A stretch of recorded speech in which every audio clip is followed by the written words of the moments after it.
আরআরবির nursing সুপারিনটেন্ডেন্টে যারা form fill up করেছো তাদের এক্সামের প্রিপারেশনের জন্য আমি প্রিভিয়াস ইয়ারের কোয়েশ্চেন আনসার নিয়ে ডিসকাস করছি। আজকেও আমি সেরকম একটা পার্ট নিয়ে ডিসকাস করব যেখানে আমি কোয়েশ্চেনের সাথে সাথে অ্যান্সারগুলোও ডিসকাস করব।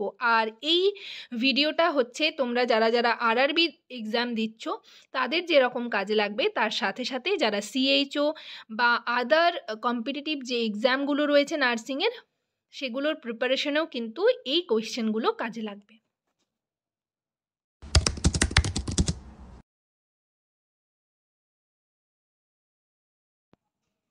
হ্যালো সবাইকে, জার্নি অফ এ নার্স চ্যানেলে তোমাদের আবারও ওয়েলকাম জানাই। তো আজকে আমি আরেকটা টপিক নিয়ে তোমাদের সাথে ডিসকাস করব। তার আগে তোমাদেরকে বলে রাখি, যারা আমার চ্যানেলে নতুন এসছো, প্রথমবার আমার ভিডিও দেখছো, তাদের যদি ভিডিওটা ভালো লেগে থাকে এবং ইনফর্মেটিভ বলে মনে হয় তাহলে অবশ্যই ভিডিওটাতে লাইক এবং শেয়ার করবে। চ্যানেলটিকে অবশ্যই সাবস্ক্রাইব করে রাখবে নার্সিং রিলেটেড নতুন নতুন আপডেট এবং অথেন্টিক সব ইনফরমেশন পাওয়ার জন্য।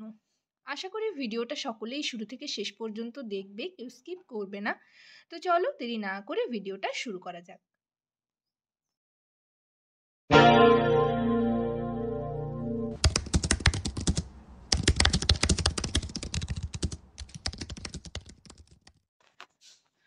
তো তোমরা যারা যারা আরআরবির জন্য প্রিপারেশন নিচ্ছ, আরআরবি এক্সামের জন্য নার্সিং সুপারিনটেন্ডেন্ট পোস্টের জন্য, তাদের জন্য আমি হচ্ছে পার্ট 1 পার্ট 2 এইভাবে কিন্তু কোয়েশ্চেন আনসার ডিসকাস করছি।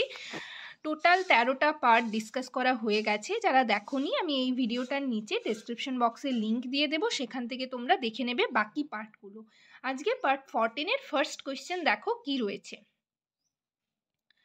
Which one of the following is an example of risk for infection in nursing diagnosis?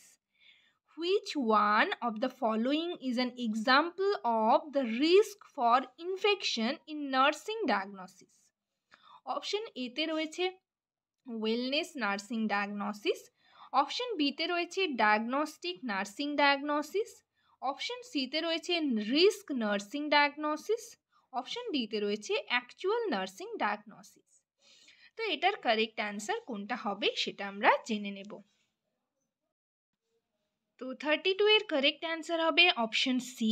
তো এখানে নার্সিং ডায়াগনোসিসের কিছু টাইপস রয়েছে, দেখো risk diagnosis, actual diagnosis, possible diagnosis, wellness diagnosis, collaborative problem আর হচ্ছে ডায়াগনস্টিক নার্সিং ডায়াগনোসিস। তো এই যে ছকটা রয়েছে তোমরা এগুলো একটু দেখে নেবে ভালো করে। আমি হচ্ছে এই যে পিডিএফটা, সেটা হচ্ছে তোমরা যারা আমার চ্যানেলের মেম্বারশিপ নিয়েছো, আমি সেই গ্রুপটাতে কিন্তু পিডিএফটা সেন্ড করে দেব, সেখানে তোমরা একটু দেখে নেবে। আর বাকি যারা মেম্বারশিপ নাওনি তাদের জন্য ভিডিওটা রইলো, তোমরা এখান থেকে স্ক্রিনশট নিয়ে নিতে পারো, ঠিক আছে। তো নেক্সট আমরা দেখব নেক্সট কোয়েশ্চেন কি রয়েছে। নেক্সট দেখো কি রয়েছে, which causes Klinefelter syndrome? Option A তে রয়েছে XO, অপশন বি তে রয়েছে XYY, অপশন সি তে রয়েছে XX, অপশন ডি তে রয়েছে XXY। এখানের কারেক্ট অ্যান্সার কোনটা হবে সেটা আমরা জেনে নেব। কারেক্ট অ্যান্সার হবে অপশন ডি, কনসেপ্ট তোমাদের দেওয়া রয়েছে এখান থেকে, সিমটমস, তারপর হচ্ছে এই যে এই সিনড্রোমটা কি, ঠিক আছে, এগুলো একটু তোমরা দেখে নেবে। নেক্সট আমরা পরের কোয়েশ্চেনে চলে যাব। Schick test is done for the diagnosis of, option এতে রয়েছে ডিপথেরিয়া, অপশন বিতে রয়েছে মিজলস, অপশন সিতে রয়েছে রুবেলা, অপশন ডিতে রয়েছে মাম্পস। কারেক্ট অ্যান্সার কোনটা হবে সেটা আমরা জেনে নেব। কারেক্ট অ্যান্সার হবে অপশন এ, ডিপথেরিয়া। তো এখানে সিক টেস্ট সম্পর্কে অনেক কিছুই দেওয়া রয়েছে, এক্সপ্লেনেশন রয়েছে, কনসেপ্ট রয়েছে, ডিপথেরিয়ার সিমটমস রয়েছে, তোমরা একটু দেখে নেবে। নেক্সট আমরা 35-এ কী কোয়েশ্চেন আছে সেটাতে চলে যাব। Which one of the following is a last part of the small intestine? Small intestine এর last part কোনটা? অপশন এ তে রয়েছে ইলিয়াম, অপশন বি তে রয়েছে জেজুনাম, অপশন সি তে রয়েছে ডিওডেনাম বা ডুওডেনাম, অপশন ডি তে রয়েছে অ্যাপেন্ডিক্স। কারেক্ট অ্যান্সার কোনটা হবে সেটা আমরা জেনে নেব। কারেক্ট অ্যান্সার হবে অপশন এ ইলিয়াম। তো এখানে পুরো ডিটেলসে দেওয়া রয়েছে, তোমরা একটু দেখে নেবে, এখান থেকে তোমরা স্ক্রিনশটও নিয়ে নিতে পারো। যাই হোক, নেক্সট আমরা 36-এ কী কোয়েশ্চেন আছে সেটা দেখব। Which of the following metals is in liquid state at room temperature?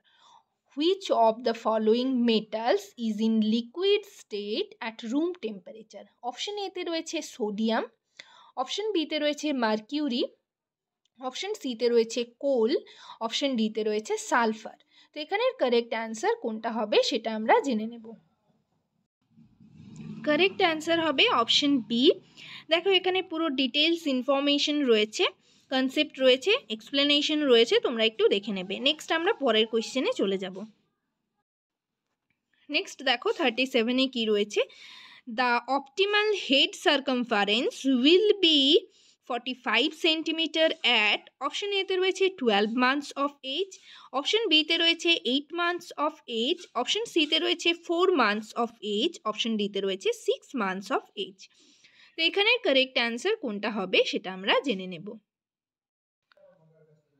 Correct answer হবে অপশন এ। দেখো এখানে হেড সার্কামফারেন্স এজ ওয়াইজ দেওয়া রয়েছে, 3 মান্থসে 40 সেন্টিমিটার, 6 মান্থসে 43 সেন্টিমিটার, 1 ইয়ারে 45 সেন্টিমিটার, 2 ইয়ার্সে 48 সেন্টিমিটার, 7 ইয়ার্সে 50 সেন্টিমিটার, আর 12 ইয়ার্সে 52 সেন্টিমিটার। তো এগুলো একটু মনে রাখার চেষ্টা করবে, এই চ্যাপ্টারটা একটু তোমরা ভালো করে দেখে রাখবে, ঠিক আছে। এজ, তারপর হচ্ছে হেড সার্কামফারেন্স, তারপর হচ্ছে ওয়েটের যে একটা ডিভিশন রয়েছে, সেগুলো একটু তোমরা দেখে রাখবে।